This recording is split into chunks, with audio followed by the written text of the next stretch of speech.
Bienvenue chez Reset Your Mind. Cette semaine, j'ai une nouvelle invitée que j'attendais avec impatience. Elle reflète cette ténacité, cette amélioration constante, cette évolution, cette réinvention, ce côté out of the box que j'apprécie énormément et que je trouve très inspirant. S'il y a des métiers que l'on célèbre, il y a ceux qui travaillent dans l'ombre, ceux qui recrutent, qui accompagnent les transformations, qui gèrent les crises, qui tentent de remettre un peu d'humain lorsque tout s'accélère. Le fameux métier des ressources humaines. Un métier souvent caricaturé, rarement mis en lumière, et pourtant, aucune entreprise ne transforme sans eux.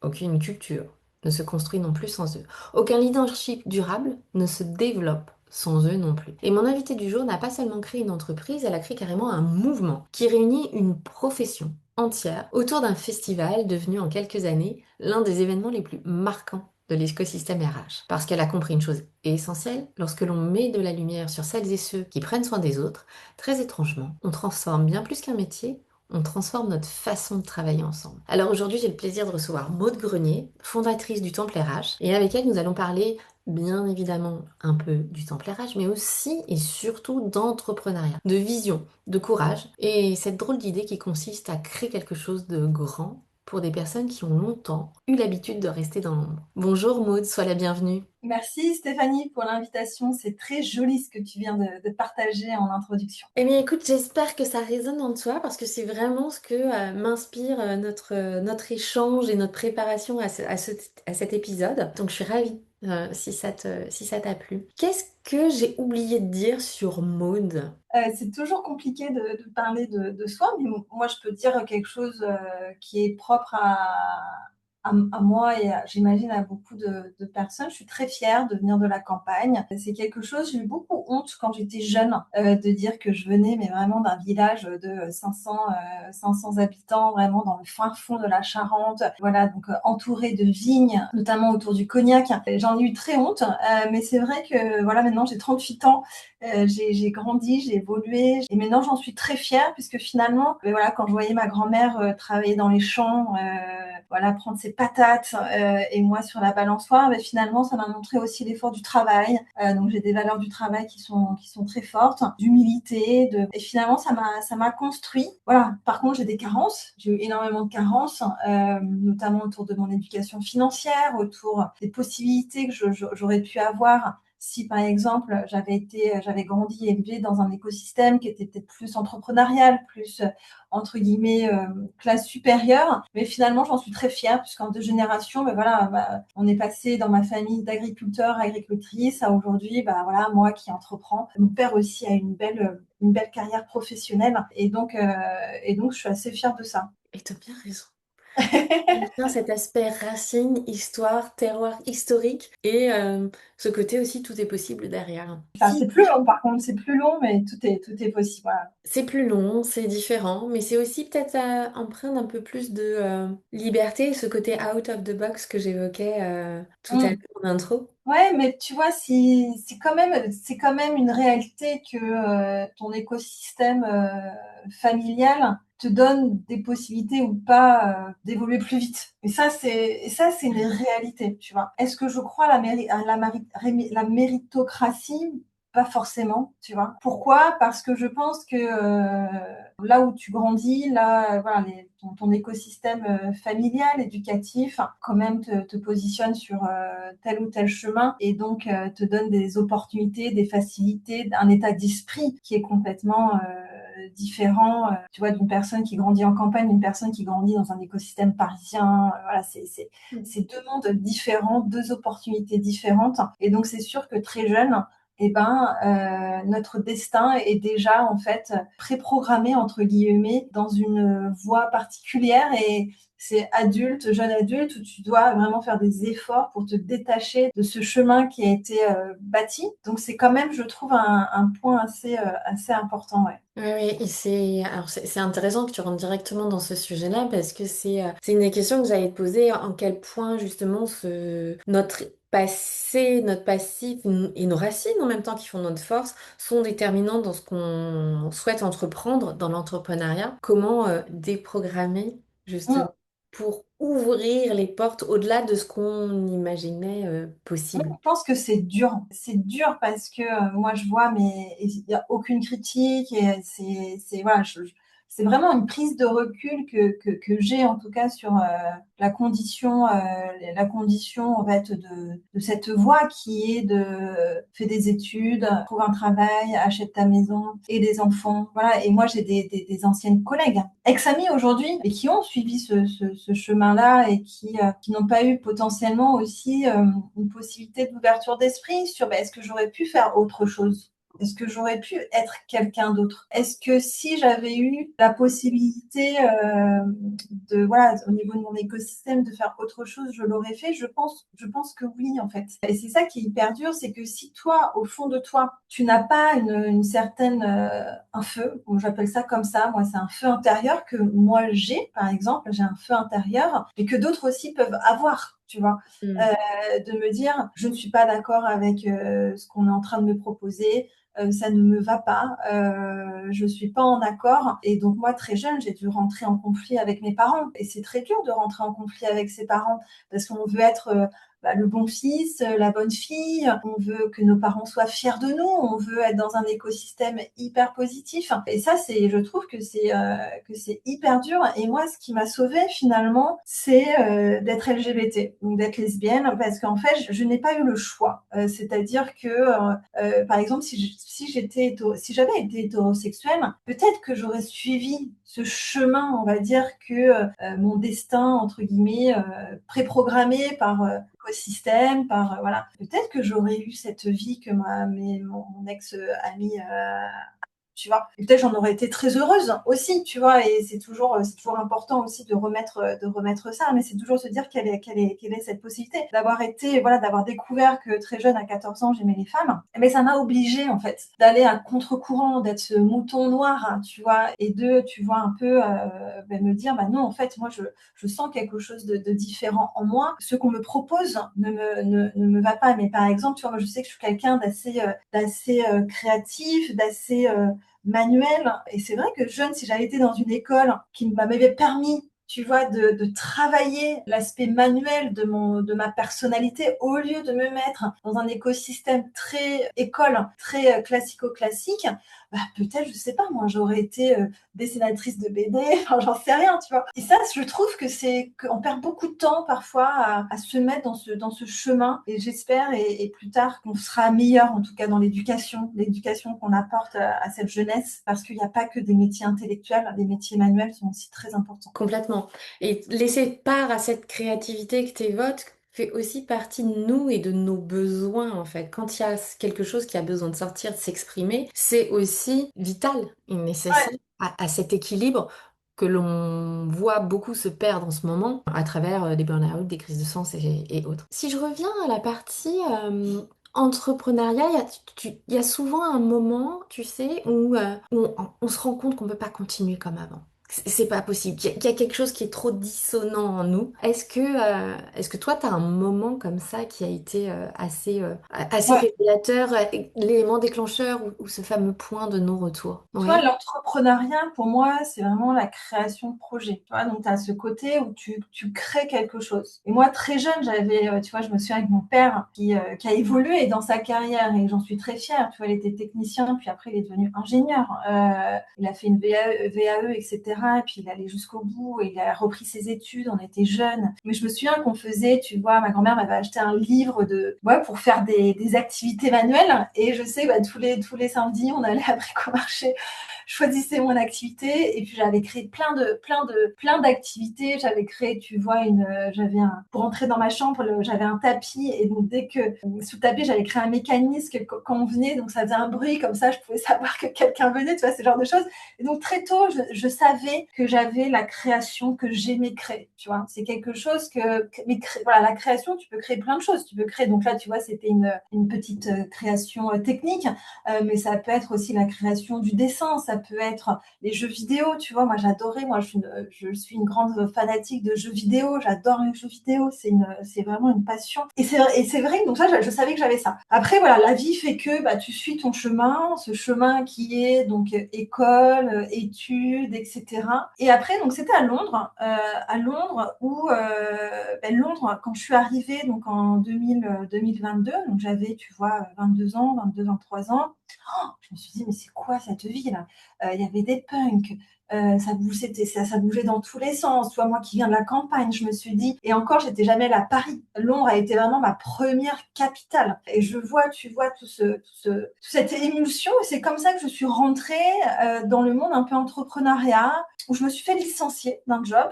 Donc, je faisais du placement, j'accompagnais des étudiants français à trouver un stage à l'étranger. Je me suis fait licencier. Et je me suis dit, mais en fait, mais moi, je sais le faire. Bon, si je peux le faire pour le compte d'un employeur, bah, je peux aussi le faire pour moi, en fait. Et c'est comme ça où c'est le premier risque, on va dire, que j'ai pris au niveau entrepreneuriat, parce que j'avais un gros loyer, hein, tu sais, à Londres, ça Non, coûte cher. ça rigole pas.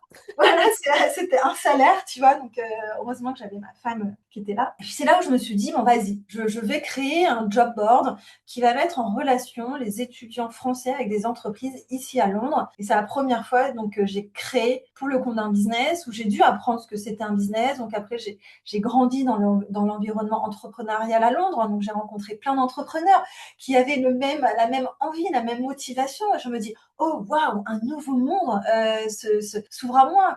Le premier jour, j'ai fait 7 000 € de chiffre d'affaires. J'ai fait waouh, mais en fait, je ne suis pas bloquée à 1 500 €, à 2 000 € toute ma vie. Donc, ça m'a ouvert tellement de possibilités. Ça m'a vraiment ouvert à un nouveau monde. Et c'est vraiment comme ça que j'ai vécu. On va revenir un peu sur ton parcours entrepreneurial si tu veux bien, parce que on fantasme beaucoup aussi autour de l'entrepreneuriat, cette liberté. Qu'est-ce qui a été pour toi à travers ton parcours plus difficile peut-être que ce que tu imaginais ou au contraire plus facile que ce que tu supposais? L'entrepreneuriat, c'est hyper dur. Et moi, je le dis tout le temps, c'est hyper dur. Bah, déjà, tu as vivre dans une société capitaliste. Et donc, c'est-à-dire, bah, tu dois te loger, donc tu dois payer tes factures. Et donc, tu as quand même un enjeu financier pour vivre et vivre correctement. Et ça, pour moi, c'était important. Je me suis jamais dit que j'allais m'appauvrir pour faire de l'entrepreneuriat. Pour moi, c'était pas une solution. Il fallait toujours que je puisse bien payer mes factures et bien vivre. Et donc ça a toujours été une discussion, notamment avec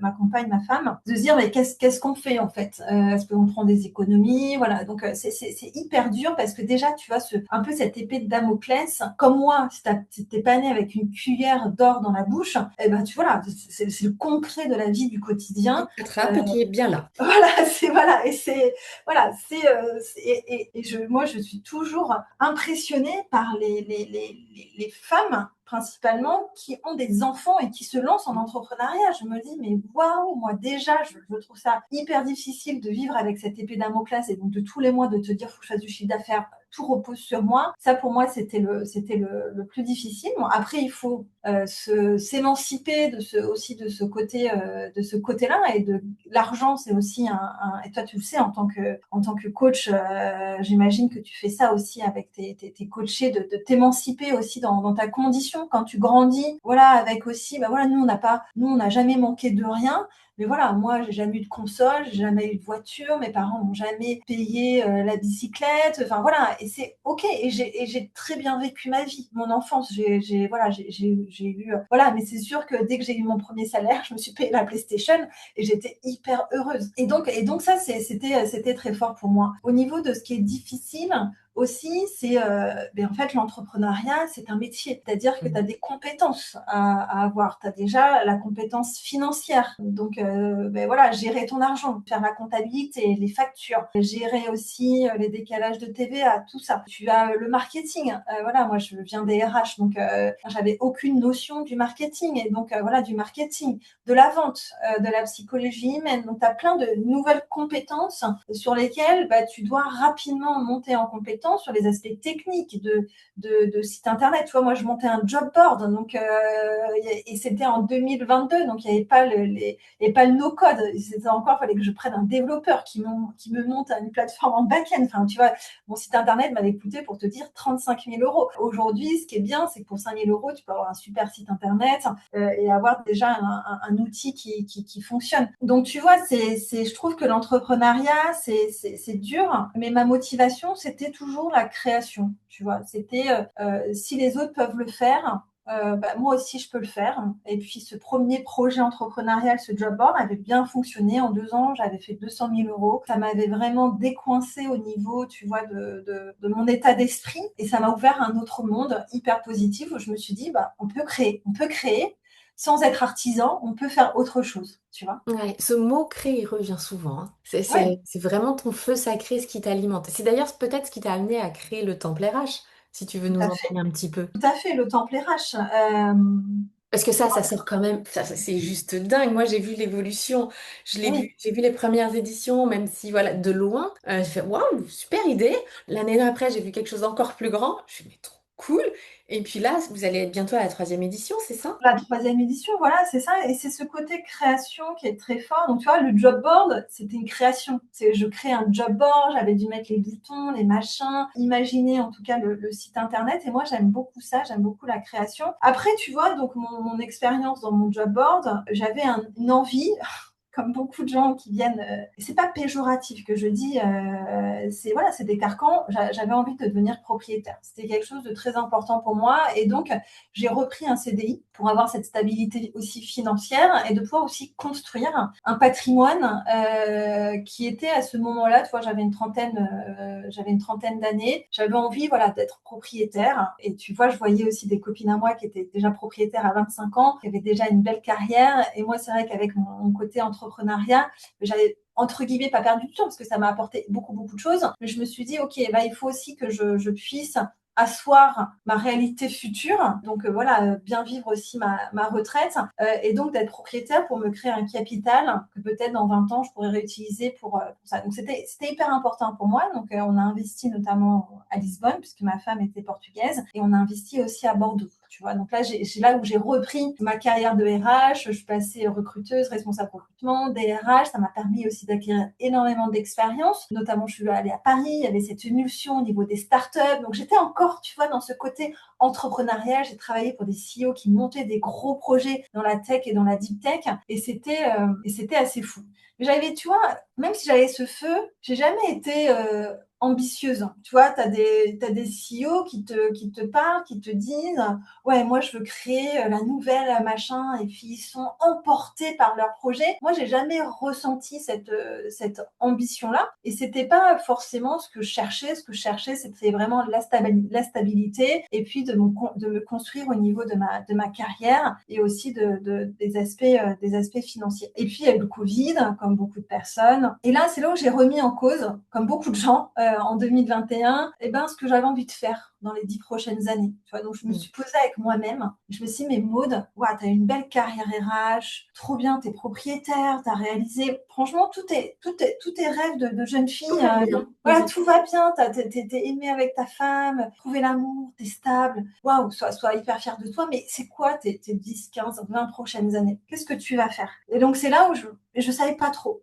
Tu vois, j'avais fait un ikigai que je recommande à beaucoup d'entrepreneurs, voilà, de le faire. Voilà, ça m'a aidé à mettre des mots. Et puis, je me suis dit, bon, allez, en 2021, dans le recrutement, ça se faisait beaucoup de se mettre en freelance et de travailler pour le compte d'entreprise. Et je me suis dit, bon, vas-y, je me mets consultante.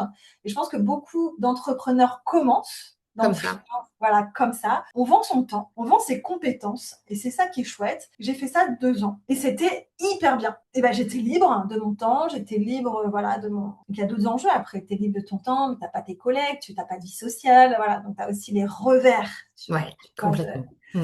de l'entrepreneuriat. Et puis, c'est là où j'ai parlé avec mes pairs, mes copines RH. J'avais plus de temps pour faire des événements. J'étais plus concentrée sur l'autre. Et puis, lors d'un coworking avec mon futur associé Thomas, que j'avais rencontré, et c'est comment tout s'emboîte, et c'était Steve Jobs qui disait ça, et je trouvais ça très fort. Il avait fait ce discours à Stanford. On aime pas, mais en fait, tu fais des actions et puis un jour, tu verras, tu prendras du recul et all the dots will connect, tu vois. Ouais. Je sais pas si tu te souviens de Je ce vois discours. auquel discours tu fais référence et il y a, comme tu dis qu'on n'aime pas Steve Jobs, c'est assez vrai en fait. Parfois on prend des décisions, on met des actions en place. C'est pas trop pourquoi, mais il y a quelque chose qui Ah, pousse à l'intérieur et on se dit ok bah pour une fois je vais m'écouter et c'est quelques temps plus tard que soit les planètes s'alignent, soit les pièces du puzzle s'emboîtent, prenons l'expression que l'on préfère, mais que ça prend sens en ça tout prend sens. cas. Et Ouais. c'est là où finalement, donc tu vois, donc tu vois pour te dire, donc Thomas, mon associé, lui, donc c'est un ex-ingénieur qui faisait de la création de contenu pour accompagner les jeunes à mieux booster leur carrière sur TikTok. Et moi, j'avais dit mon projet de job board, je voulais le redonner, tu vois, parce qu'il vivotait, etc. Et Thomas, j'avais fait un post qui avait extrêmement bien marché sur LinkedIn, et Thomas me contacte en me disant, bah, écoute, moi, ton projet, ça m'intéresse, j'accompagne les jeunes à trouver une carrière. Parlons. Et puis, ça a hyper bien matché. J'invite deux, trois copines RH et Thomas à un coworking. Et là, je sais pas, je lance, bah, franchement, ce serait ouf de faire un événement RH en mode festival. Et ils me disent, bah, let's go, on y va, machin. Et puis, c'est comme ça. Ça s'est lancé avec le collectif, enfin, un groupe de personnes. Et puis, progressivement, avec Thomas, on s'est dit, ben voilà, on a envie de former, parce que Thomas aussi a fait pas mal de formations dans son parcours. Et c'est comme ça que le Temple RH est né, comme un écosystème, finalement, pour les professionnels des RH, où tu vas avoir deux angles. Un angle formation, et on est hyper content, on vient d'avoir notre première certification CPF au bout d'un an et demi. Et donc ça, pour nous, c'était une sacrée victoire. Et de deux, d'en faire un média aussi autour d'événements, de contenus, de podcasts, pour en fait transformer le monde du travail par les RH. Si on a des RH qui sont plus, voilà, qui ont plus, pardon, excuse-moi, qui deviennent des architectes, donc qui sont plus responsables, qui sont plus formés, qui plus inclusives, plus innovantes, eh ben, on aura un monde du travail qui s'en portera bien mieux puisqu'elles sont les chefs d'orchestre entre notamment les enjeux de l'entreprise et aussi les requêtes des salariés. Et donc, c'est comme ça que le Temple RH est né. Voilà. Chouette. Mais c'est drôle comme ce petit côté. Et si on faisait ça, peut parfois amener à des choses absolument géniales. Parce que Templairage, ça ressemble. Donc la prochaine édition, c'est quand? La prochaine édition, c'est le 1er et 2 octobre 2026. D'accord. Et vous avez prévu de rassembler combien de personnes? Entre 400 et 600 personnes. C'est juste dingue. Ouais, c'est fou. C'est de te dire, c'est ça, c'est de te dire, par contre, c'est beaucoup de travail, c'est beaucoup de sacrifices, c'est beaucoup de, tu vois, moi, en 4 ans, et ça, c'est quelque chose que je ressens de plus en plus, j'ai beaucoup sacrifié mon cercle amical, mon cercle familial. J'étais un peu obsédée par le Mm. travail, et je suis encore obsédée trop par le travail. Parce qu'en fait, comme tout allait bien, entre guillemets, j'ai ma stabilité, voilà, mais et donc là, c'est bien parce que mes meilleurs amis me disent, mais attends, Maud, là, t'es en France, t'es pas venue me voir. Et donc, tu vois, les amis m'ont aussi pris pas mal la tête là-dessus et c'est normal. Et même moi, j'en ai besoin. Et donc, de trouver cet équilibre entre être obsédé par ce projet, t'endors pas la nuit, t'as des idées qui viennent, et aussi trouver cette balance entre un écosystème qui te permet de garder les pieds sur terre, c'est hyper important en tant qu'entrepreneur. Ouais. Ce côté être entouré, s'entourer pour pas effectivement trop se laisser dévorer ou happer. Alors là, pour toi, c'est entreprendre avec un feu sacré et une passion derrière, enfin cette passion de ce projet, de cette connexion, cet espace de connexion que tu crées. Mais parfois aussi, ça peut être dans l'autre sens, où on se laisse complètement dévorer parce que bah, le contexte économique varie, que les résultats sont pas forcément au rendez-vous, ce genre de choses. Ça peut être dans les deux sens, mais c'est hyper intéressant ce que tu dis de n'oublions pas, en tant qu'entrepreneur, d'être entouré et d'écouter aussi, C'est ça. au-delà des associés immédiats ou des collaborateurs et collaboratrices avec lesquels on travaille sur ces projets. Et surtout, c'est de se dire, c'est un marathon. Et ça, c'est hyper important. C'est vrai qu'aujourd'hui, on voit l'instantané, on voit des entrepreneurs sur Instagram, et c'est très bien pour eux qui ont réussi de faire 0 à 1 million de chiffre d'affaires en un an. Mais ça, c'est peut-être 1%, 2% de la population de l'entrepreneuriat. L'entrepreneuriat, c'est un travail de longue haleine. Et tu vas avoir des stars comme ça qui vont popper et qui vont réussir. Et ce sont aussi des modèles. Mais Ce qu'on voit pas forcément, c'est que c'est leur troisième, quatrième ou cinquième tentative aussi. C'est peut-être pas leur premier coup d'essai. Et si c'est voilà. leur premier coup d'essai, tant mieux, c'est génial. Mais il y a aussi, je suis assez d'accord avec toi, c'est qu'on montre qu'une partie du côté immergé de l'iceberg, alors que souvent, l'entrepreneuriat, tu as évoqué le marathon, c'est tout un processus aussi Oui, qui c'est s'amène. ça. C'est ça, c'est tout un processus. Et puis tu parlais d'amélioration continue. L'entrepreneuriat, c'est ça, c'est toujours te dire, c'est la théorie un peu du growth mindset. C'est en fait tout ce qui arrive par les actions que tu mènes. Et donc, par exemple, ton tunnel de vente, tu n'arrives pas à vendre, ça ne marche pas. Ben, c'est pas se dire, bon, ben, c'est la faute de l'économie, c'est la faute de la guerre tu vois, de la guerre en Iran ou c'est la guerre en Russie. Non, en fait, non, c'est toi. Qu'est-ce que tu peux faire pour changer potentiellement tel point, peut-être telle promesse de valeur, peut-être tel canal qui ne va pas. Et donc, c'est toujours ça, se remettre en question pour arriver à aller au bout des choses. Il y a une vraie remise en question ou réinvention d'accepter d'être un débutant systématiquement, de pas avoir la réponse, C'est qui est ça. quelque chose qui doit se travailler, ça doit être un réflexe de fonctionnement quand tu te lances. C'est ça, tout, voilà, et ça, c'est hyper important. Et puis, faut savoir aussi arrêter, mais pas arrêter trop tôt, parce que souvent on se dit bon bah ça marche pas, j'arrête. Non, ça marche pas. C'est qu'est-ce que je peux faire? Scénario un, ok. Scénario 2, ok. Scénario 3, ok. Scénario 4, tu vois. Et puis si j'ai tout tenté, mais j'ai tenté tout ce que j'ai pu tenter, j'ai réalisé tout ce que j'ai pu réaliser, et que ça ne marche pas, alors c'est de se dire, bah oui, est-ce que là, c'est le marché qui n'est pas encore mature? Est-ce que Est-ce que c'est... c'est le bon momentum ou Voilà, pas? c'est ça. Si tu as tout tenté. Mais voilà, il faut... Tu vois, j'ai toujours cette image où je dis beaucoup à mon associé Thomas, c'est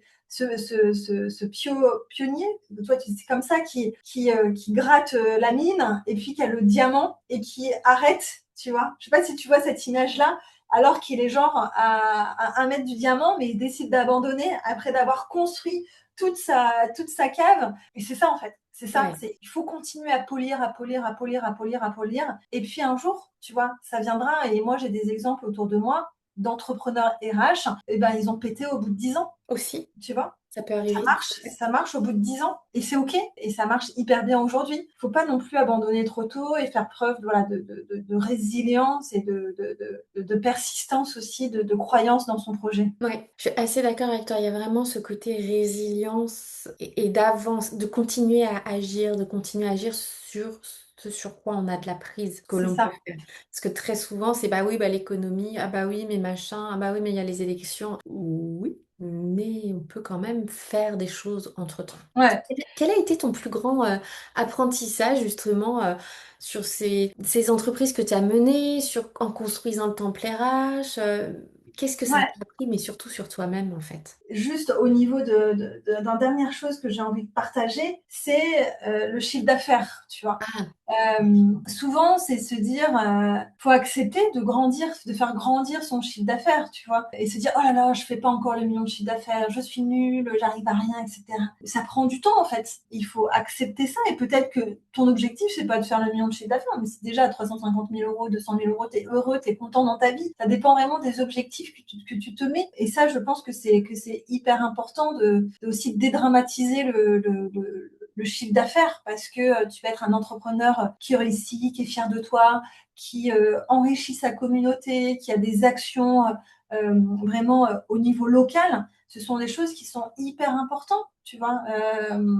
Et souvent, le chiffre d'affaires reste cette seule métrique de succès. oui. Et moi, je trouve pas la métrique de succès. Bien sûr que le chiffre d'affaires montre en tout cas une réussite saine de ton business, de ton activité. Ça te permet d'investir, ça te permet voilà, de faire des choses. Mais aussi, c'est aussi qu'est-ce que tu fais toi au niveau local. Quel est l'impact que tu as dans ta commune, dans ta ville, dans ta région, dans ta communauté. Et je trouve que la réussite, c'est aussi ça, c'est aussi la visibilité que tu peux avoir et l'impact que tu peux avoir auprès de tes pairs. Tu vois. Et Mm. ça, je trouve que c'est sous-estimé aujourd'hui. Et beaucoup, beaucoup, on parle de chiffre d'affaires, d'argent, comme si c'était La le seule Graal, métrique de réussite et du succès. la seule métrique. Voilà, Et c'est drôle parce que là, tu parles de chiffre d'affaires puisque tu es dans ce milieu d'entrepreneuriat. Moi, pendant très longtemps, j'ai plutôt évolué dans le web, dans les startups, les Ouais, startups, etc. Le critère de succès à l'époque, c'était le chiffre de tes levées de fonds. Oui, tout à Le fait. Ouais, montant de tes levées de fonds. Plus tu avais une grosse levée de fonds, et plus c'était le succès à c'est la ça. clé. Sauf qu'une levée de fonds, bah, c'est de l'investissement. C'est même pas encore du CA. Et c'est même pas encore une rentabilité, une marge, une pérennité de l'entreprise. Donc, les chiffres, c'est bien. J'adore ça. Mais dans une certaine mesure.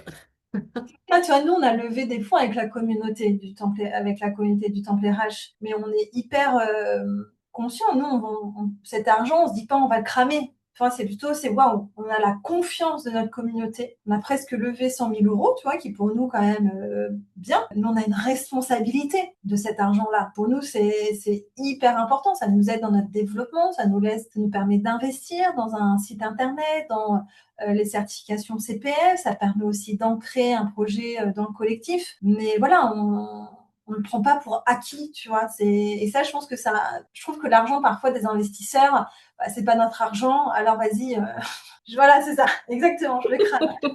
Au niveau des apprentissages, je pense que pour moi, l'apprentissage est vraiment pour pas être bateau. Il y a vraiment deux grands apprentissages. C'est dur hein, ce que je veux dire, c'est méfie-toi des gens. C'est-à-dire que moi, j'ai un caractère très optimiste, je fais confiance très facilement, je suis pas très regardante. Tu vois, notamment ma première association, c'était mal passé parce que bon, moi, j'ai une relation à l'argent qui est assez flexible, assez finalement, je trouve assez saine.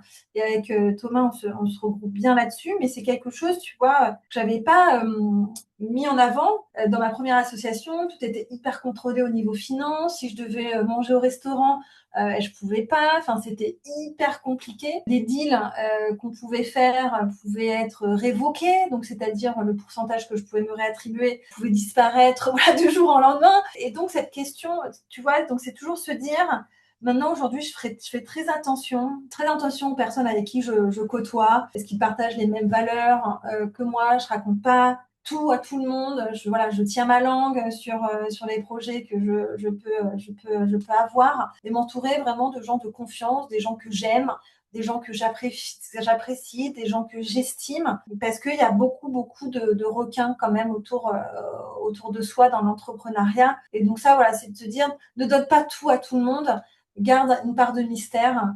Un peu, j'aime bien la théorie à la Mylène Farmer. Voilà, sois un peu un sac Chanel. Fais-toi un peu désirer aussi des gens que tu côtoies. Et le deuxième, le deuxième, c'est vraiment l'apprentissage, c'est-à-dire bah, se former Mm. surtout là, avec l'avènement de l'IA, etc. Ça va plus vite. Voilà, c'est assez impressionnant tout ce que l'on peut faire. Et donc garder toujours cette part de curiosité, ne pas oublier de prendre du temps, quelques heures, voilà, pour se former par semaine, voilà, mais toi, tu sais, en tant que coach, j'imagine, tu as plein de nouvelles façons de faire des choses. Donc, c'est toujours, voilà, garder cette curiosité de l'entrepreneur, voilà, de se former, tester des nouvelles choses, ce qui permet aussi de s'ouvrir potentiellement à de nouvelles opportunités aussi. Ouais, complètement. Moi, j'ai l'impression d'être en formation continue depuis que je me le suis lancée, en fait. Parce que soit ça va être des formations sur mon cœur de métier pur, C'est tu ça, vois, ouais, les neurosciences, des nouvelles techniques de coaching, histoire d'être toujours le plus up-to-date, si je puis dire. Ou alors, bah, c'est des formations sur le marketing, sur la vente, sur la finance, enfin, toutes les compétences que tu évoquais en intro, mais qui me manquent sous l'angle entreprise puisque mon passé fait que j'ai touché à plein de ces domaines-là, mais sous un prisme tellement différent que celui dont j'ai besoin aujourd'hui, que bah ouais, moi j'ai vraiment cette impression d'être en formation continue, et c'est capital d'y accorder du temps. C'est aussi du travail, en fait, c'est aussi travailler sur son business, je trouve, de ouais. prendre ce temps et d'investir cet argent et ce temps. Et le premier point que tu évoques, je suis assez d'accord avec toi. En tout cas, de bien choisir et de bien s'entourer, que ce soit dans des associations ou dans les partenaires avec lesquels tu travailles, les C'est prestataires. ça. C'est vraiment important d'être bien sur la même longueur d'onde. Je sais que je vais avoir maintenant, alors c'est assez étrange, moi qui suis très très exigeante, mais je m'autorise beaucoup plus maintenant à choisir des personnes parce que je sens que ça fit, même si a priori c'est pas les plus experts, c'est pas les plus ont pas les plus shining, tu vois, le ROI le plus shining, mais je sens qu'il y a quelque chose derrière. Que quelqu'un qui va te dire, ouais, non, mais c'est magnifique, enfin, t'as envie d'acheter tout de suite, mais trop beau pour être vrai, ou ou pas, le fit n'est pas là, n'est pas au rendez-vous, tu sens que je passe, je perds plus de temps là-dessus, effectivement. Cet entourage de... Ouais, je suis Ouais. tellement d'accord avec toi sur l'objet shiny, tu vois.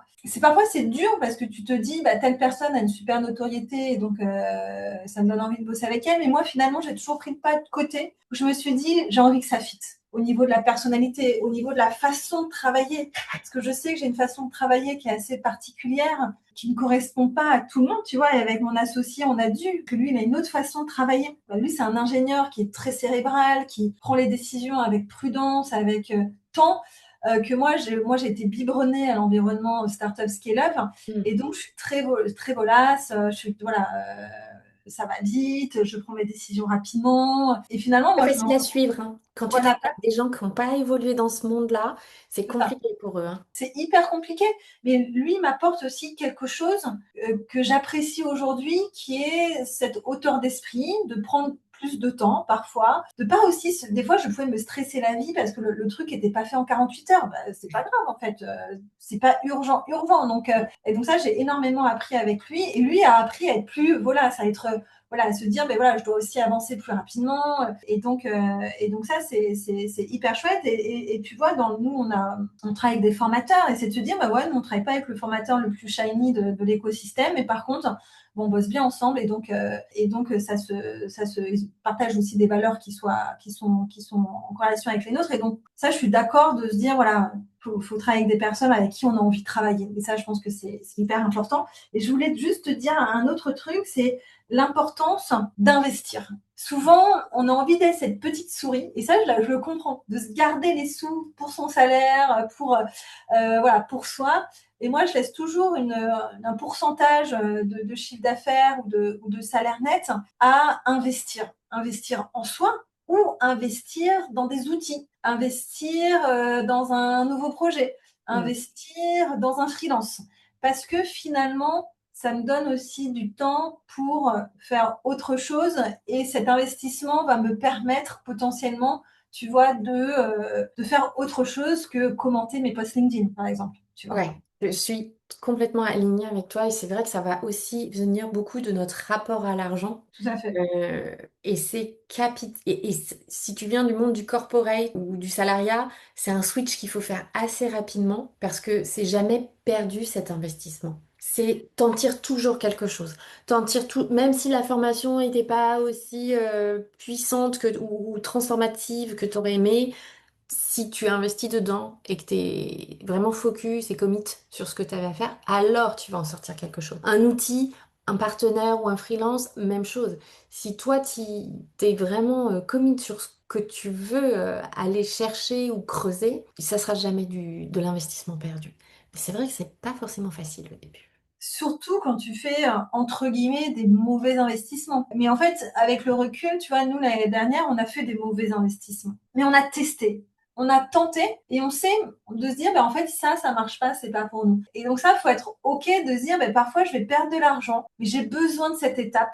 Parce que Mm. cette étape va me permettre d'aller à l'autre étape supérieure et de tester une nouvelle chose. Et si j'avais finalement jamais testé ça, j'aurais potentiellement jamais su que c'était pas ça qu'il fallait faire. Voilà, ça c'était un peu dur pour moi parce que j'ai une tendance parfois à m'en vouloir. Je rate quelque chose, mais ça fait partie en fait du processus de parfois voilà de rater, d'avoir des mauvais investissements et c'est ok, ça fait partie du chemin et ça fait partie en tout cas de là où tu as envie d'aller pour ton activité, pour ton business. Donc faut pas avoir peur d'investir, de se dire bon ben voilà, moi j'ai besoin de vivre, j'ai besoin de tant d'argent pour vivre, et ben ce delta, je peux me permettre de faire autre chose. Ouais.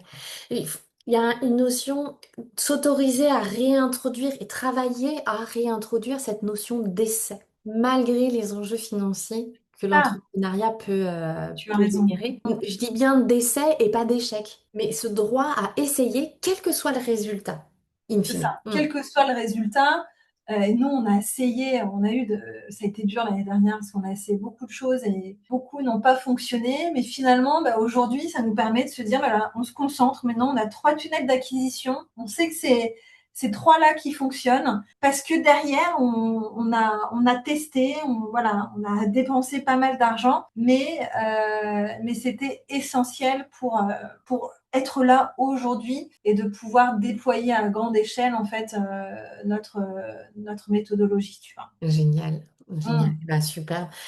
Pour terminer, dis-moi, parce que je vois le temps qui file et merci énormément déjà pour tout ça. J'adore ce contenu qu'on est en train de partager. Je pense que c'est hyper important de s'autoriser à en parler. Qu'est-ce que l'entrepreneuriat t'a permis d'aller chercher que tu n'aurais jamais eu si tu ne t'étais pas lancé pour toi, vis-à-vis de toi-même? Juste pour répondre à cette question, j'ai envie de le dire, mais moi j'ai adoré mes années de salariat. Mais je les Mhm. ai aimées, je les ai choyées.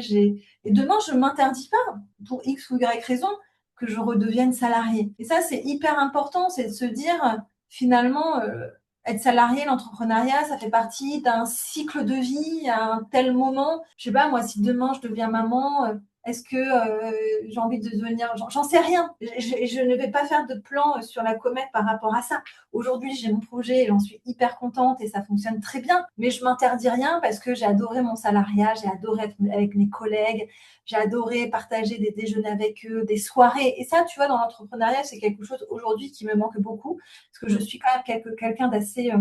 je suis quelqu'un d'assez introverti, mais aussi assez extraverti. J'ai un peu les deux pans, mais j'aime les autres. Tu vois, j'aime être entourée des autres. J'aime entourer voilà, j'aime beaucoup être entourée des autres. Et donc pour répondre à ta question, c'est l'entrepreneuriat. Tu vois, le salariat m'a vraiment permis d'avoir d'acquérir des compétences, de grandir professionnellement, d'avoir confiance en moi sur mes capacités et d'avoir été entourée. Et j'ai eu beaucoup de chance dans mes expériences professionnelles. Mais aussi, l'entrepreneuriat, ce que ça m'offre principalement, c'est une qualité de vie. C'est-à-dire que j'ai toujours rêvé de vivre à côté de l'océan. Et aujourd'hui, je vis à Lisbonne. C'était très difficile pour moi de me lever tôt. Donc aujourd'hui, tu vois, tous les jours, je commence à 10h, 10h30. Et donc finalement, j'ai pu calquer une vie. En fait, et c'est un luxe. On est vraiment sur la dernière pyramide de Maslow. C'est vraiment cet épanouissement de soi. Mon seul sujet, c'est comment je peux être plus heureuse. Et j'en parlais hier avec ma femme. Hein. Aujourd'hui, en tant qu'entrepreneur, comment je peux être plus heureuse? Aujourd'hui, je te l'ai dit, ça fait 4 ans, j'ai beaucoup sacrifié ce côté social, ce cercle social qui est hyper important pour moi. Et aujourd'hui, je ressens beaucoup de solitude. Et donc, je sais que j'ai un travail à faire sur trouver mes gens ici à Lisbonne, créer mon cocon, créer des choses. Et ça, c'est un levier qui est très important pour moi et qui va me rendre plus heureuse. Et de deux, c'est aussi encore être satisfaite de mon activité avec le Temple RH. On est encore en phase de construction. Et donc, voilà, et ça, demain, si j'ai ces deux sujets qui s'alignent bien, eh ben, je serai la version la plus heureuse de moi-même. Et je trouve que l'entrepreneuriat me permet d'avoir une qualité de vie personnelle aujourd'hui qui est géniale. Je prends mes vacances quand je veux, voilà, je fais ce que je veux. Voilà. Et ça me va bien dans ma personnalité. Mais il n'y a pas que ça. Il y a quand même encore deux enjeux, tu vois, pour moi, qui sont très importants pour atteindre ce plein potentiel de bonheur que je cherche à avoir. J'adore. Ah, C'est drôle parce que tu parles, ton critère de succès à toi, c'est ce plein potentiel de bonheur oui, et c'est ils ne ça, veulent succès pour le succès. C'est tout juste à fait. dingue.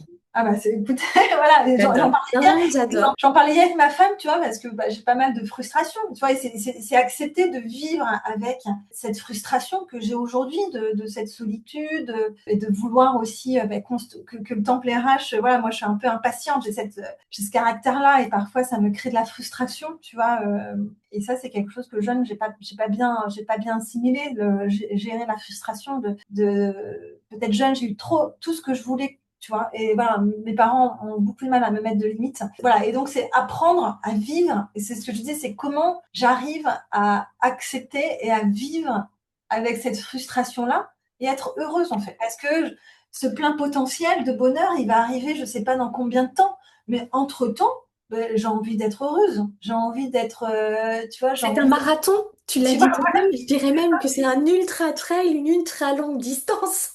c'est ça. Mais il faut pas, voilà. Et beaucoup d'entrepreneurs disent, il faut savoir apprécier le chemin. Et je trouve que ça, c'est très fort. Mais c'est hyper dur en tant qu'entrepreneur. Donc ça, pour moi, c'est mon gros challenge. Tu vois, c'est mon gros challenge du moment, c'est ça. Je sais, j'ai identifié mon plein potentiel de bonheur. J'ai ces deux leviers-là, et donc il faut que j'arrive, voilà, pendant le chemin, pendant la marche, pendant la course, pendant le sprint, à aussi apprécier la vie que je vis aujourd'hui. Tu vois. Génial. Et c'est vrai que j'accompagne beaucoup d'entrepreneurs aussi et je les vois, hommes ou femmes, s'oublier en cours de route. Alors que souvent, ce qui déclenche cette envie d'entreprendre, c'est ce feu sacré, c'est quelque chose qui n'est pas toujours très palpable ou très, comment dire, défini, mais qui pousse vraiment à l'intérieur de toi et qui dit non, mais et que tu finis par suivre. Et bizarrement, en cours de chemin, on s'oublie et on oublie ça. On oublie ce feu qui nous avait initialement poussé là. Merci beaucoup, c'est à la fois très beau et très pragmatique ce que tu nous as partagé aujourd'hui, donc c'est vraiment très chouette. Si tu avais un mot de la fin, je te le laisse. Ah, ok. Quel serait-il? Ouais, le mot de la fin pour moi, et c'est quelque chose encore que je cherche beaucoup, c'est voilà, c'est de trouver ce plein potentiel et puis voilà, mettre en action pas à pas les actions nécessaires pour arriver à ce plein potentiel de vie. Et je pense que ça, c'est important. Bien communiquer aussi avec son partenaire, sa partenaire, c'est très important aussi d'être entouré de ses proches, de ne pas les négliger et de prendre du temps à vivre, voilà, voilà, d'aller courir, de marcher, de faire une nouvelle activité. Tu vois, maintenant, je fais du Krav Maga, tu vois. Et donc, voilà, donc de garder un peu cette âme d'enfant que parfois on peut oublier. Oui, sous les couches de responsabilité qui Et s'accumulent. voilà, et moi, j'ai pas d'enfant. Mais j'imagine la charge mentale, en plus d'avoir des enfants, en plus d'avoir telle ou telle prérogative, voilà, de pas s'oublier soi. Mm. Et ça, je pense que c'est quelque chose de très important, ouais. Génial. Je n'ai rien à rajouter tellement j'adore. Parfait. Alors, mille merci Maud pour ton T'en temps. prie. Je vais mettre Merci. bien évidemment les liens dans les commentaires de l'épisode, à la fois vers ton profil LinkedIn et puis aussi vers le Temple RH. Comme Ça ça, fait- si nos auditeurs et auditrices ont envie d'en savoir un petit peu plus, moi je vous invite, que vous soyez RH ou pas, je vous Ah, invite. tout à fait. Oui, là, on est vraiment c'était sur l'entrepreneuriat. Et moi, c'est toujours du plaisir à papoter sur ces sujets-là parce que je suis en croissance. J'ai la chance d'avoir des proches, amis qui sont au-delà de moi où je suis. Donc, c'est hyper inspirant de les voir exploser, de les voir réussir et d'avoir en tout cas des rôles modèles. Mhm. Des rôles modèles, mais moi je suis encore dans une phase de construction, donc et mon objectif c'est d'arriver là où elles sont. Mais donc c'est ça qui est hyper chouette, c'est aussi de partager. Et peut-être dans 5 ans, je réécouterai ce podcast Stéphanie, je me dirais waouh, Eh ben, quel chemin j'ai fait. non seulement je ne demanderai pas mieux, mais en plus, moi je me dis, dans 5 ans, on en enregistre à nouveau. Ah bah allez, vas-y, go. Encore mille merci Maude. Les liens sont dans les commentaires de l'épisode, donc n'hésitez pas vraiment. C'est très intéressant de suivre tout ce que Maude est en train de créer. Et je vous dis à très vite. Partagez cet épisode autour de vous parce que je suis certaine qu'il y a plus d'une personne qui peut se reconnaître et dans qui ça peut résonner. Donc à très vite. Au À revoir. très